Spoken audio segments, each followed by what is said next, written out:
তিনি কিন্তু একথা বলেন না। তিনি কি বলেন জানেন? তিনি বলেন সব দিতে সুতিথি হে, সব তিথি সুতিথি সবারে সুবা সব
তিথি সুতিথি সবার কেবল যে দিদিতে যে বারে আমরা শ্রীগোবিন্দ নন্দকুমারের কথা ভুলে যাই, সেই দিন হয় আমাদের প্রতিথি খুবা।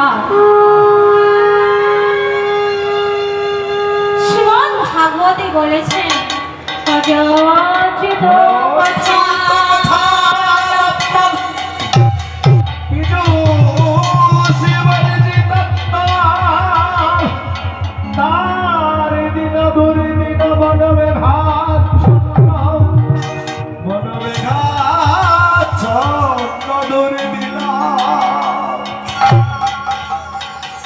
যযোচ্যুত কথালুত্তম করণার প্রিয়যশ বর্জিতম তার দিন দুর্দিন মনোমেঘাচ্ছন্ন দুর্দিন। মাগো যেদিনকে খুব মেঘ ওঠে, মেঘ গর্জন হয়, সেদিনকে লোকে বলে কি বলে? আজ ভারী বৃষ্টি হবে। ঠিক তেমনি যযোচ্যুত কথালুত্তম শ্রী গোবিন্দের কথা আমরা যেই দিন আলোচনা করতে পারি না, সেই দিনকে আমাদের দুর্দিন, সেই দিনকে আমাদের অতিথি।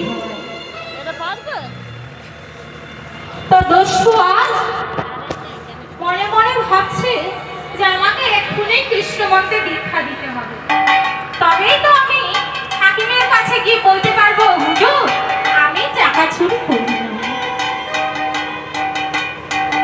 তো দস্যু আমার কি করছেন না, গুরুদেবকে রাজি করিয়ে গুরুদেব তখন বলছেন বেশ বেশ বেশ, তুমি যখন বলছো তাহলে আমি তোমাকে এক্ষুনি কৃষ্ণ মন্ত্রে দীক্ষা দান করবো। তো তুমি আগে বাবা স্নান করেছো, তারপরে তোমাকে কৃষ্ণ মন্ত্রে আমি দীক্ষা দান করবো। দস্যু স্নান করে এসে গুরুদেবের কাছে এসে কৃষ্ণ মন্ত্র দীক্ষা গ্রহণ করে। কৃষ্ণ মন্ত্র দীক্ষা গ্রহণ করবার পর শ্রী গুরুর শরণে দস্যু চলেছেন কোথায় না, কৃষ্ণ নাম করতে করতে তাই আমার বাক্যে একটা জ্বলেনি একনিষ্ঠ ভক্তি একটা জ্বলেনি শ্রী গুরু দীক্ষা নাম জপ করছেন। কেমন ভালো জানো, কৃষ্ণ কৃষ্ণ কৃষ্ণ কৃষ্ণ কৃষ্ণ কৃষ্ণ হে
এমন মাকে সেই গুরুদেবের চরণ মন্ত্র জপ করতে করতে বলছি গুরুদেব,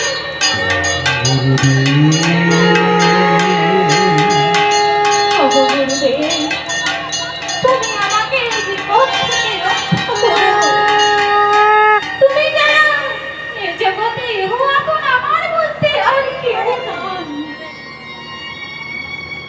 গুরুদেব, আমি যে বড় বিপদে পড়েছি।